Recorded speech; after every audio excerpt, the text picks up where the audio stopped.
Just shut your eyes and we are going to try to imagine a scenario which some of you may even have experienced, and that is that you're on the beach. I've been at this beach. It's in Mont Saint-Michel in France. It's got incredibly fast tidal swings. And you've been warned of this tidal swing, that when the tide comes in, you have got no chance. And it's a massive beach, and it's very gradual and incline, and you're there, and you're in the sun, and you've got your iPod on, and you're reading a book, and you fall asleep, and it's absolutely gorgeous. You are so utterly relaxed. Just feel the sun's rays. It's fabulous. And then you wake up, and you look at your watch, and you'd known, you'd looked up beforehand to find out when the tide was coming in, and you look at it and you think, oh my goodness, I don't know whether an expletive comes out your mouth, but suddenly you realize that you are in great danger. You look around, and about, I don't know, it could be 500 yards away, you see the small little lapping of the waves, and they're coming towards you, and you start bricking yourself, and you get together your things, and you stuff them in your pocket. You've got maybe a deck chair or something, and maybe it's about a mile to safety, if you like, and you start running, and you look around occasionally, and you can see the water's catching up with you, and it's getting closer and closer and closer, and it gets to you, and it's around your ankles. Your heart is absolutely pumping. You think you might be able to make it, but it's going to be tight. And then it's up to your knees unbelievably quickly, and then it's up to your waist, and suddenly you find yourself floating, and you are absolutely petrified. You've actually ditched all those things that you thought mattered, because they don't matter at all anymore. You just want to get to safety. You can see it ahead of you, maybe another 300 yards away, but you are bobbing around, and actually you're being sucked backwards, inexorably backwards. You're splashing around, you're doing your front crawl, but very quickly you're getting absolutely exhausted.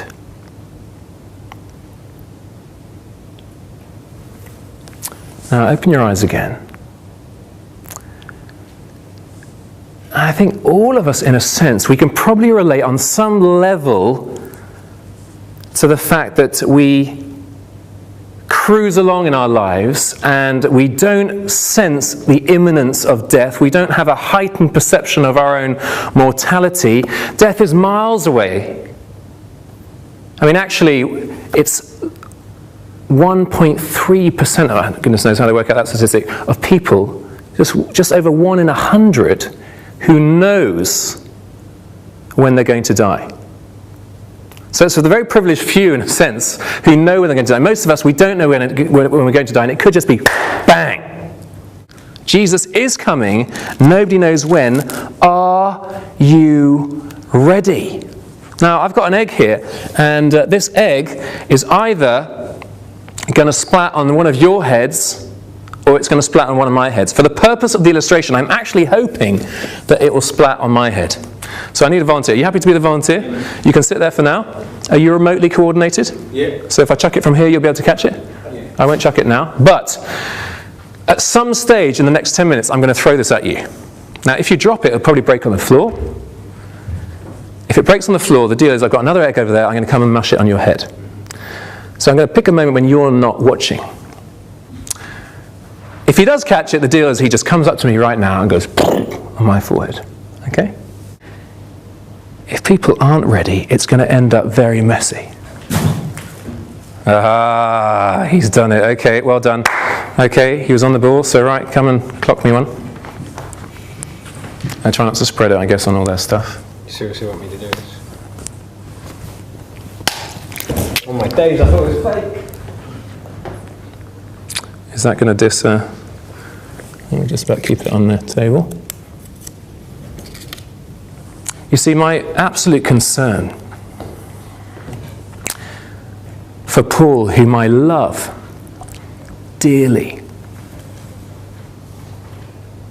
is that one day it will be too late. He will end up like this. It'll be far, far worse.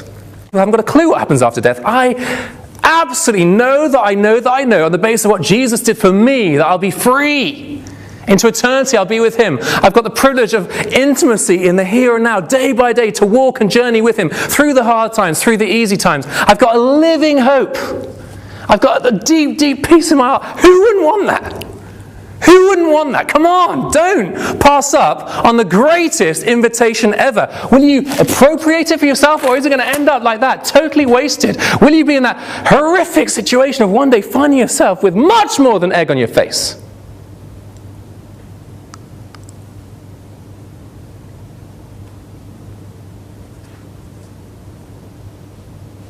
So shut your eyes again, please, as we come towards an end.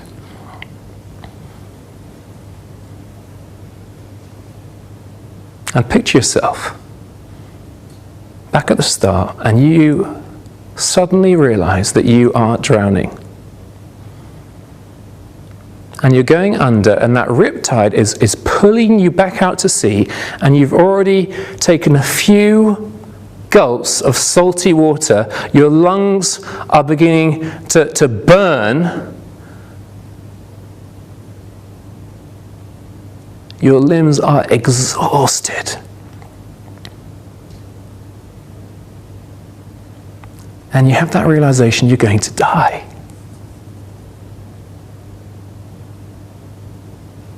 And then